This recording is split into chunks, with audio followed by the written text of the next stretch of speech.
Pour vos portails et garde-corps, faites le choix de Finalu Clos 2000. Votre spécialiste depuis plus de 25 ans, zone artisanale de la tannerie à Ancerville. Contactez-nous pour vos études et rénovations 03 29 75 22 25 ou sur clos2000.fr. Ouvert du lundi au vendredi et le samedi sur rendez-vous. Les animations de Noël arrivent à grands pas à Saint-Dizier. On vous dévoile les nouveautés pour cette année. Un tournoi de badminton s'est déroulé ce dimanche à Chamouillé. La salle multi-activités inaugurée à Contrisson dans la Meuse. Franc succès pour le salon Ecofrip Vintage à Vitry-le-François.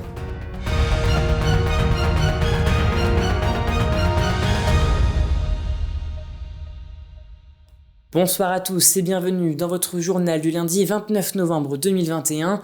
Ouvrons cette édition avec les animations de Noël qui vont se dérouler tout ce mois de décembre à Saint-Dizier. La municipalité a dévoilé ce matin son programme qui va ravir petits et grands et a également prévu quelques nouveautés de taille pour cette année. Je ne vous en dis pas plus, regardez ce reportage. Depuis plusieurs jours, le centre-ville de Saint-Dizier se transforme en un véritable village de Noël. Chalets, carrousel ou encore sucre d'orge, la magie est en train d'opérer. Afin de faire voyager adultes et enfants, la municipalité a prévu quelques petites nouveautés pour cette année. Notre intention, c'est vraiment, comme d'habitude, de faire en sorte qu'à Saint-Dizier, ça bouge et que ça se sache. Donc là, la nouveauté, c'est d'abord de muscler tout ce qu'il y a derrière moi, donc des moments très forts sur la place Aristide Briand, avec un carrousel très traditionnel, très féerique, très Noël.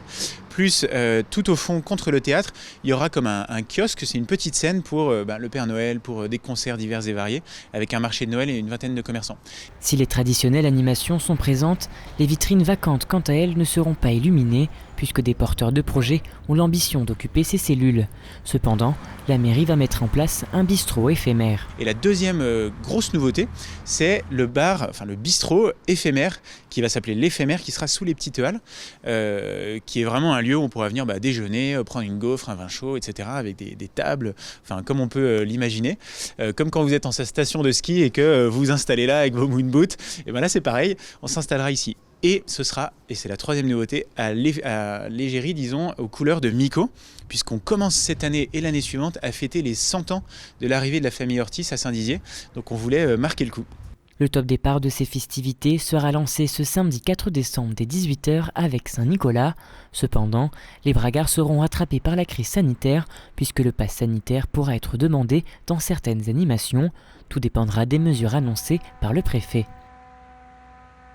Et du sport, à présent, ce dimanche à Chamouillé se déroulait un tournoi de badminton. Ici, il ne s'agit pas d'un tournoi qualificatif pour divers championnats, mais un tournoi interne pour que les membres du club puissent s'affronter et évaluer leurs performances ainsi que celles de leur adversaire.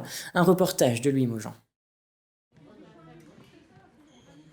Le tournoi de badminton de la MJC de Chamouillé a été un franc succès ce dimanche 28 novembre. Après une édition annulée l'an dernier à cause de la crise sanitaire, les joueurs étaient plus qu'impatients de se défouler à nouveau sur le terrain. Et même après une année difficile, les sportifs, tout comme le club de Chamouillé, reprennent vite du poil de la bête. Oui, il y a des joueurs qu'on voit plus, qu'on a vus avant Covid et là qu'on ne voit pas forcément. Il y a beaucoup de nouveaux, même chez nous en club, on a beaucoup de nouveaux, on a une quarantaine d'adhérents. Chez les nouveaux, on a une grosse motivation, c'est vrai qu'ils s'impliquent vachement. Après les anciens, c'est pareil, question de ça, la motivation elle est là et puis ça se voit parce qu'on en a du monde là, donc ça peut permettre de faire découvrir à du monde. Et puis c'est convivial. On fait des tournois un peu partout en fait, aux alentours.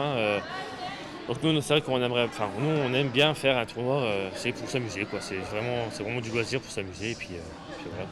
Et le prix du bonheur n'était pas si élevé. Pour un tarif de 5 à 8 euros, les joueurs pouvaient se défouler à la raquette lors de matchs en double, entraînant le corps et l'esprit d'équipe. Alors le double, c'est parce que quand on ne peut pas jouer en simple, c'est plus facile. Puis c'est sympa de jouer avec quelqu'un, d'avoir une connivence avec quelqu'un, des placements, c'est toujours sympathique. Ceux qu'on a rencontrés dans notre pool, on a bien rigolé, c'était assez détendu. Non, très bien, et puis on rencontre, ça permet de discuter avec les gens. C'est une très bonne ambiance ici. J'aime beaucoup le fait qu'on joue à deux, du coup c'est pas toujours la faute de son coéquipier, ça peut être aussi notre faute, c'est très collectif et très physique aussi. C'est assez cool, l'ambiance est bonne, ça joue ça se sent ça joue pour le plaisir. En tout, c'est 65 personnes qui sont venues se détendre et frapper du volant dans la bonne humeur. Les prochains tournois interclubs sont alors grandement attendus par les adhérents du club de Chamouillé. Et passons à présent au chiffre du jour qui est de 171, ce qui correspond au taux d'incidence dans le département de la Meuse. Ce dernier vient de dépasser le seuil qui est le seuil d'alerte avant le seuil d'urgence maximale. Cependant, les animations de Noël du mois de décembre sont toujours maintenues, mais le port du masque sera toujours en vigueur. Écoutez. Le département de la Meuse, comme l'ensemble des départements de la région Grand Est, est au-dessus du seuil d'alerte de 150. Nous avons atteint un seuil de 171 en taux d'incidence, ce qui amène à recommander tout d'abord à la population de respecter les gestes barrières, de rappeler des évidences, mais qui sont plus que jamais nécessaires pour endiguer une hausse exponentielle. Et par ailleurs, rappeler que le port du masque non seulement sera prorogé au-delà de l'arrêté du préfectoral qui arrive à échéance le 3 décembre, mais renforcé dans les mesures, dans les ERP, c'est-à-dire les établissements recevant du public à l'intérieur, mais également à l'extérieur, dès lors qu'il y aura une concentration de population.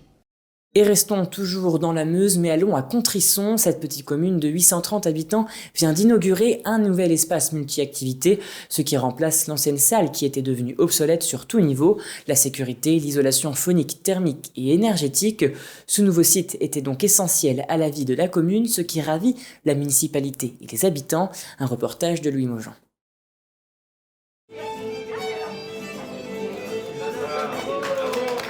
C'est un jour spécial pour Contrisson, petite commune du sud meusien.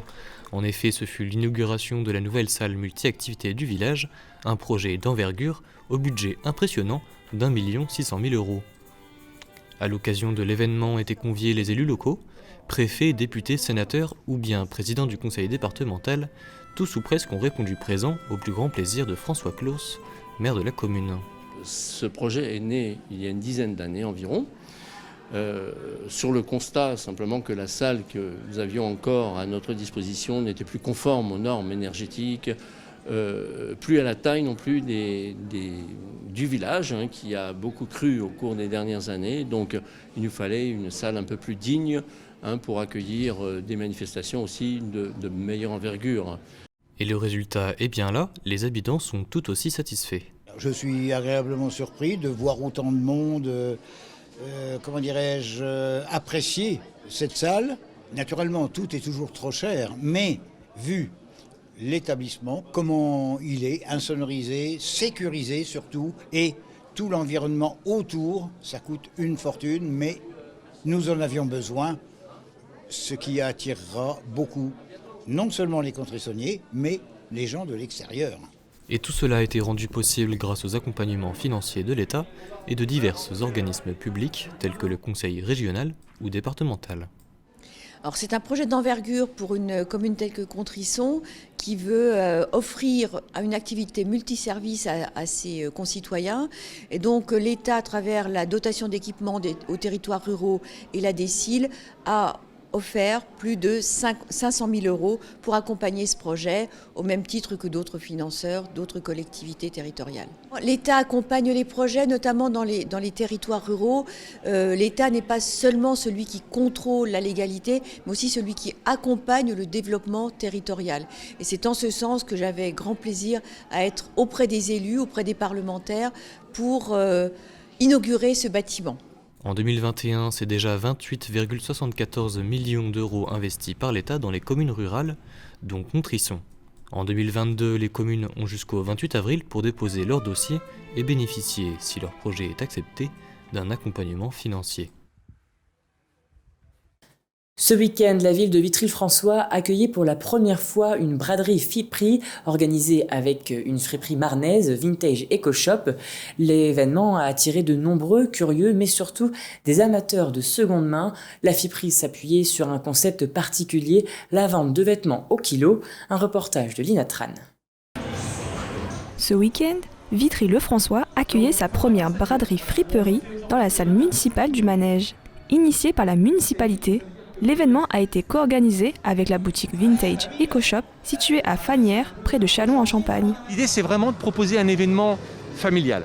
où les gens vont pouvoir venir faire de bonnes affaires et passer un bon moment. On est parti sur un concept, sur une base de présentation de vêtements de seconde main, de vêtements qui viennent directement des années 80-90, donc bel événement qui prend presque la moitié de la salle du manège. On a également des commerçants qui sont venus participer pour la partie braderie, 3 commerçants, du champagne, une société qui présente et propose l'ensemble de ses produits, flipper, baby-foot, jeux de fléchettes, taureaux mécaniques. Les visiteurs ont eu l'embarras du choix, avec près d'1 tonne 350 kg de marchandises proposées par la friperie, avec une particularité. En effet, la vente de vêtements se faisait au kilo. L'idée, c'est que les gens peuvent venir voir, toucher, choisir leurs vêtements, qui sont tous d'assez bonne qualité quand même, malgré leur âge. Et comme on fait de la vente au poids, à 33 € le kilo, on a mis des balances un petit peu partout pour que les gens puissent savoir combien coûte cette salopette, ce pull, ce sweat, et ainsi de suite. Cet événement s'aligne dans la tendance d'une consommation plus responsable avec la vente de vêtements de seconde main. Pour les commerçants présents pour la braderie, c'est l'occasion d'écouler leur stock. On nous a donc proposé, parce que dans le domaine recyclage, c'est nous quoi. Hein. Nous on fait déjà à Vitry la braderie des commerçants en fin août.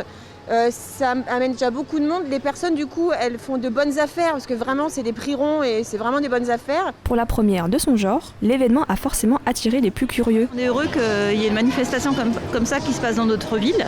Je trouve que c'est bien parce que ça permet un peu de trouver plein de vêtements qu'on trouve plus trop, les anciennes modes, tout ça, et je trouve ça super. Je trouve que c'est sympa. Sur Vitry, c'est bien qu'il y ait des choses comme ça qui se fassent, donc c'est très bien. Venue de Vitry et de ses alentours, cette première édition a connu un grand succès. La ville devrait donc renouveler l'événement l'année prochaine. Et voilà, c'est la fin de cette édition. Merci à tous de l'avoir suivi. Dans un instant, vos prévisions météo de demain. Très belle semaine à vous. Toute l'actualité qui vous concerne, à voir et ou à revoir, dès maintenant sur puissancetélévision.fr et sur notre application mobile.